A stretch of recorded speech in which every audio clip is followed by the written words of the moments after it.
Hello everyone, आज हम DElEd third semester के मैथ से रिलेटेड सारे फार्मूलों को एक साथ देखेंगे जो आपके एग्जाम के लिए काफ़ी लाभदायक होगा। तो चलिए शुरुआत करते हैं।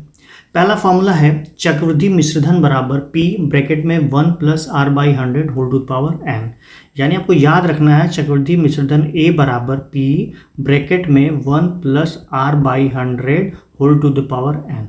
जहाँ पे a क्या है आपका चक्रवृद्धि मिश्रधन है, p क्या है मूलधन है, r क्या है दर है, n क्या है टाइम है, जो आपको एग्जाम के क्वेश्चन में टाइम दिया जाएगा।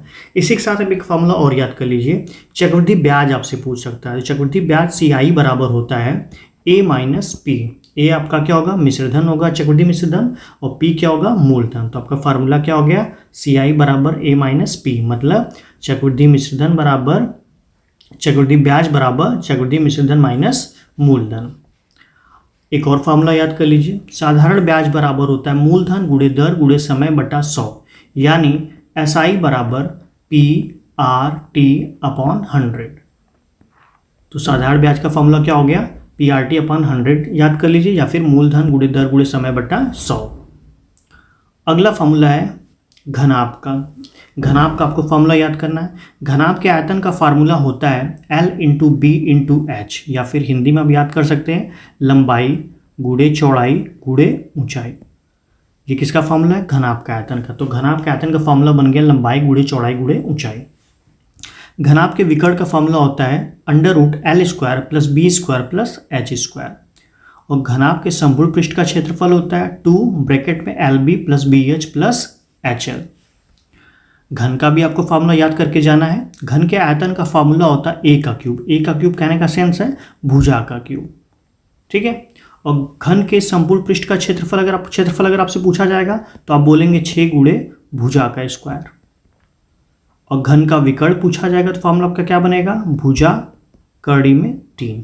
तो आपको याद कर लेना है कि घन के आयतन का फार्मूला होता है भुजा का क्यूब, घन के संपूर्ण पृष्ठ का क्षेत्रफल होता है 6 गुणे भुजा का स्क्वायर, घन का विकर्ण होता है भुजा कड़ी में 3। अगला फार्मूला आपको देख के जाना बेलन का। बेलन के आयतन का फार्मूला होता है पाई आर स्क्वायर एच, और बेलन के वक्रपृष्ठ का क्षेत्रफल क्या होता है 2 पाई आर एच। बेलन के संपूर्ण पृष्ठ का क्षेत्रफल क्या होता है 2 pi r h plus 2 pi r square, या फिर कभी कभी आप देखेंगे किताबों में फार्मूले को तो 2 पाई आर कॉमन ले लिया जाता है, और ब्रैकेट में आपका क्या बचता है h प्लस आर।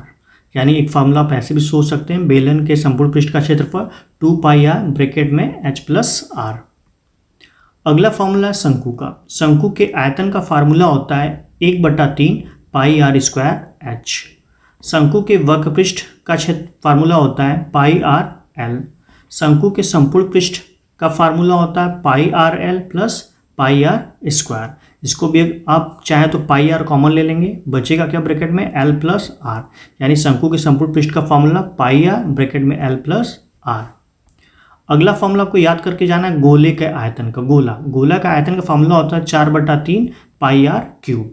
गोले के वक्रपृष्ठ का फार्मूला होता है 4 पाई आर स्क्वायर। अर्धगोले का आयतन क्या बनेगा, अगर गोले के आयतन का फार्मूला 4/3 पाई आर क्यूब है तो अर्धगोले के आयतन का फार्मूला बन जाएगा 2/3 पाई आर क्यूब। अर्धगोले का संपूर्ण पृष्ठ आपसे पूछा जाएगा फार्मूला तो क्या बनेगा 3 पाई आर स्क्वायर। अगला फार्मूला आपको याद रखना है आयत का। आयत का क्षेत्रफल का फार्मूला होता है लंबाई गुणे चौड़ाई। आयत के परिमाप क्या होता है 2 ब्रैकेट में लंबाई प्लस चौड़ाई। वर्ग का क्षेत्रफल क्या होता है भुजा का स्क्वायर। बस आप इतना फार्मूला याद रखिए, वर्ग का क्षेत्रफल का फार्मूला होता है भुजा का स्क्वायर। ये देखिए इंपॉर्टेंट फार्मूला है जो बार बार एग्जाम में क्वेश्चन पूछता है कि कमरे के चारों दीवारों का क्षेत्रफल। तो कमरे के चारों दीवारों का क्षेत्रफल का फार्मूला होता है 2 गुणे ब्रैकेट में लंबाई प्लस चौड़ाई गुणे ऊंचाई। यानी आप इसको ऐसे याद रखिए 2h ब्रैकेट में l प्लस बी। ये किसका फॉर्मूला होता है कमरे के चारों दीवारों का क्षेत्रफल। इससे रिलेटेड बार बार क्वेश्चन पूछा है एग्जाम में, तो इसको अच्छे से रट लीजिए कि कमरे के चारों दीवारों का क्षेत्रफल 2h ब्रैकेट में l प्लस बी। अगला फॉर्मूला त्रिभुज का क्षेत्रफल। त्रिभुज का क्षेत्रफल होता है 1/2 गुणे आधार गुणे ऊंचाई। एक और फॉर्मूला होता है त्रिभुज के क्षेत्रफल का under root s minus a s minus b s minus c। समबाहु त्रिभुज का क्षेत्रफल का फॉर्मूला होता है कड़ी में 3/4 भुजा का स्क्वायर। ये आपके लिए उतना इम्पोर्टेंट नहीं है। सीधा आप वृत्त पे आ जाइए। वृत्त का क्षेत्रफल होता है पाई आर स्क्वायर, वृत्त की परिधि होती है 2 पाई आर, अर्धवृत्त का क्षेत्रफल होता है पाई आर स्क्वायर बटा 2, अर्धवृत्त का परिमाप या परिमिति होती है पाई आर प्लस 2r। अब देखिए घातांक से भी रिलेटेड आपको क्वेश्चन देखने को मिलेगा, तो आपको कुछ फॉर्मूले याद होने चाहिए घात के नियम से। अगर कोई क्वेश्चन है जो आपको दिखे ए की पावर m इंटू ए की पावर n टाइप, तो फार्मूला होता है ए की पावर m प्लस n, यानी आप बेस को एक बार लिखते हैं और पावर को जोड़ देते हैं। अगला फॉर्मूला देख लीजिए। अगर ए की पावर m है डिवाइड बाई ए की पावर n है, मतलब कोई चीज़ है जो डिवाइड करने को कह रहा है और बेस सेम है, तो आप सिर्फ एक बार बेस को लिख लेंगे, जो पावर होगा उसको आप माइनस कर देंगे, तो क्या फॉर्मूला बनेगा ए की पावर m माइनस n। अगर आपको ऐसा कहीं क्वेश्चन दिखे ए की पावर m ब्रैकेट बंद ऊपर n लगा है, तो आपको कुछ करना नहीं होता, बस ब्रैकेट हटाना होता है और जो पावर चल रहा है उनका मल्टीप्लाई हो जाता है। अगला अगर आपको ऐसे कहीं दिखे ए बी हो ब्रैकेट बंद हो पावर n लगा हो, तो वो पावर सबकी होती है, यानी ए की पावर n भी बनेगा और बी की पावर n भी बनेगा। अगर आपको कभी 1 बाई ए की पावर n टाइप नंबर है, यानी ए की पावर n वो नीचे है मतलब हर में है, तो अगर आप उसको ऊपर लेके जाएंगे तो आप लेके जा सकते हैं, बस पावर को साइन चेंज कर देते हैं। अगर वो निगेटिव है तो पॉजिटिव हो जाएगा, पॉजिटिव होगा तो निगेटिव। जैसे यहाँ पे पॉजिटिव n है तो ये क्या हो गया माइनस n, यानी निगेटिव हो गया। एक फॉर्मूला और याद कर लीजिए, यहाँ पे ए की पावर 0 अगर कहीं लिखा है तो उसका मतलब 1 होता है।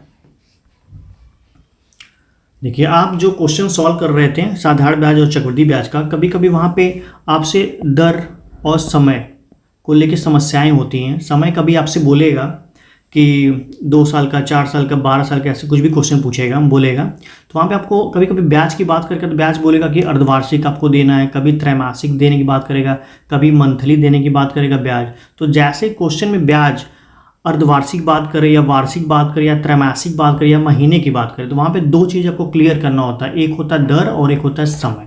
जब ब्याज आपसे वार्षिक बात करेगा तो आप दर जो दिया रहेगा आर बस वही रहने दीजिए और टाइम जिस टाइम की बात करेगा वही टाइम रहने दीजिएगा। लेकिन अगर क्वेश्चन में बोल दिया कि हमको ब्याज अर्धवार्षिक चाहिए, तो तुरंत आपका जो भी दर चल रहा होगा उसका हाफ कर लीजिएगा, क्योंकि हाफ करके वो 2 मतलब एक साल में 2 पार्ट में बांटेगा, यानी वो 2 बार आपको देगा ब्याज। अगर त्रैमासिक ब्याज की बात करेगा तो आप तुरंत जो दर होगा उसका चौथाई पार्ट निकालेंगे, मतलब r/4% की दर वहाँ पे लगेगी और वो 4 टाइम्स, एक साल में 4 टाइम्स देना पड़ेगा। जो पावर आप n पढ़ रहे थे वहाँ पे आपको 4 लिखना पड़ेगा।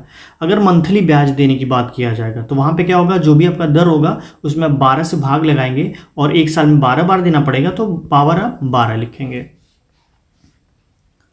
कुछ फार्मूले हैं जो वर्क सूत्र से रिलेटेड है जो आपको याद होना चाहिए।